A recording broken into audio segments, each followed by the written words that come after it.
Pesatnya pertumbuhan Kota Makassar sebagai pintu gerbang kawasan Indonesia Timur tidak ditunjang oleh perkembangan infrastruktur jalan yang simultan dengan pertumbuhan jumlah kendaraan. Kondisi ini berdampak terjadinya kemacetan hampir setiap hari pada jalan-jalan utama. Salah satunya ialah Jalan AP Petarani. PT Bosowa Marga Nusantara yang merupakan anak perusahaan dari PT Marga Utama Nusantara selaku pemilik proyek menginisiasi pembangunan jalan tol layang AP Petarani Makassar dan mendapat dukungan penuh dari pemerintah daerah sebagai solusi untuk mengurai kemacetan lalu lintas sekaligus membangun konektivitas di timur Indonesia. Pembangunan konstruksi jalan tol layang AP Petarani dengan konsep Design and Build menunjuk PT Wijaya Karya Beton Tbk sebagai kontraktor pelaksana. Dengan desainer PT Cipta Graha Abadi didampingi tim review desain Nippon Koei dan konsultan supervisi Joint Operation Nippon Koei, Indokoi International PT Cipta Strada, serta supervisi dari pihak BPJT selaku pengendali mutu independen ialah PT Virama Karya. Investasi proyek sebesar Rp2,243 triliun dengan dukungan sumber dana dari Bank Sentral Asia dan Bank Sulselbar. Masa pelaksanaan konstruksi jalan tol layang AP Petarani yang dimulai sejak 30 April 2018 diharapkan dapat dioperasikan pada tahun 2020. Panjang jalan proyek yaitu 4,3 km dengan jumlah lajur 2 x 2 x 3,5 meter dan terdiri dari 74 buah pier. Terdapat 2 buah on-ramp, yaitu on-ramp Alauddin dan on-ramp Boulevard, serta 2 buah off-ramp, yaitu off-ramp Boulevard dan off-ramp Alauddin dengan lebar masing-masing ramp, yaitu 7,8 meter. Bangunan Jalan Tol Ujung Pandang Seksi 3 atau Jalan Tol Layang AP Petarani ini merupakan proyek yang berlokasi di Jalan AP Petarani Makassar, Sulawesi Selatan. Secara umum pembangunan ini meliputi beberapa tahapan pekerjaan mulai dari pekerjaan persiapan, pekerjaan pondasi board pile, pekerjaan pondasi pile cap, pekerjaan kolom, pekerjaan pier head, serta pekerjaan erection box girder, slab precast, dan PCU girder. Hal pertama yang dilakukan ialah pekerjaan persiapan yang meliputi survei topografi, pemotongan pohon, serta pembongkaran median dan separator existing jalan.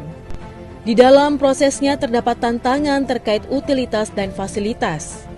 Kesepakatan dengan pihak pemerintah Kota Makassar yang semulanya ditargetkan hanya berupa pemberian protektor terhadap pipa-pipa PDAM berubah menjadi relokasi. Namun dengan adanya koordinasi yang baik, akhirnya dapat terlaksana meski berpengaruh pada durasi proses tahapan pengerjaan. Berikutnya ialah pekerjaan pondasi board pile, di mana pondasi board pile yang dikerjakan adalah diameter 800 mm, diameter 1000 mm, dan diameter 1200 mm. Berikutnya adalah pekerjaan pile cap dan pier kolom yang merupakan bagian dari substruktur yang berfungsi meneruskan beban superstruktur ke pondasi board pile.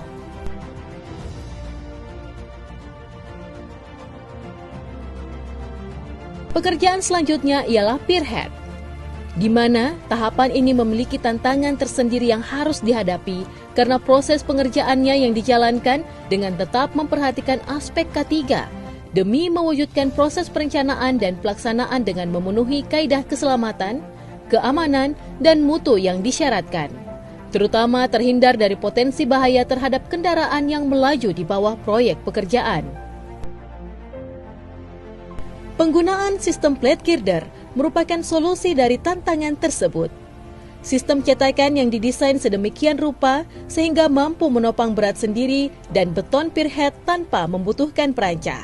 Untuk durasi satu siklus pier head adalah 20 hari, dengan seluruh material beton tersebut diproduksi di batching plant Barawaja milik PT Wijaya Karya Beton Tbk.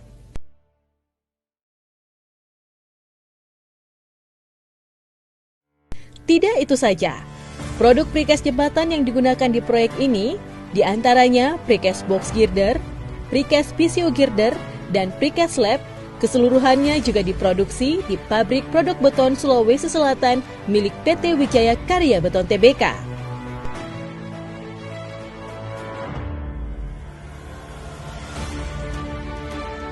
pemasangan box girder dilakukan menggunakan launching gantry atau LG, yaitu pengerjaan secara paralel yang menggunakan 2 set launching gantry. Secara umum, kegiatan yang dimulai dari pemasangan aksesoris pada segmen box girder dilanjutkan dengan pemasangan setiap segmen box girder menggunakan launching gantry.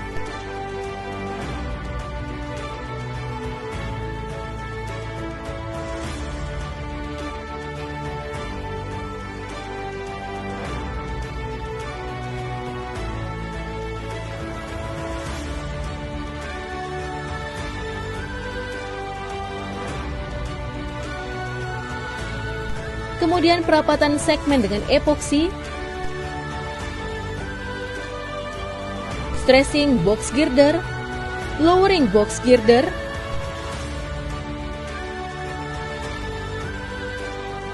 dan dilanjutkan dengan pekerjaan launching LG menuju span berikutnya. Selain menggunakan metode launching gantry, pemasangan box girder di proyek ini juga menggunakan metode shoring yang berakhir pada tanggal 14 Mei 2020. Setelah selesai pemasangan dan stressing, span diletakkan pada temporary bearing terlebih dahulu, kemudian dilakukan pemasangan LRB setelah umur beton segmen tercapai 100%. Dalam tahapan ini, pekerjaan proyek kembali mendapatkan tantangan disebabkan pada bulan Februari 2020 virus corona yang menyerang seluruh dunia juga masuk ke Indonesia. Kota Makassar yang berada pada zona merah penyebaran akhirnya menerapkan pembatasan sosial berskala besar atau PSBB yang dimulai tanggal 24 April 2020 hingga saat ini. Melalui penerapan protokol pencegahan COVID-19 yang ketat di bawah pengawasan pihak berwenang, pembangunan proyek jalan tol layang AP Veterani tetap berjalan dan harapkan dapat selesai dan digunakan pada tahun 2020. Terima kasih kepada seluruh stakeholder yang telah berkontribusi dalam penyelesaian proyek jalan tol layang AP Veterani. Semoga proyek ini membawa keberkahan bagi masyarakat Makassar, Sulawesi Selatan, dan Indonesia.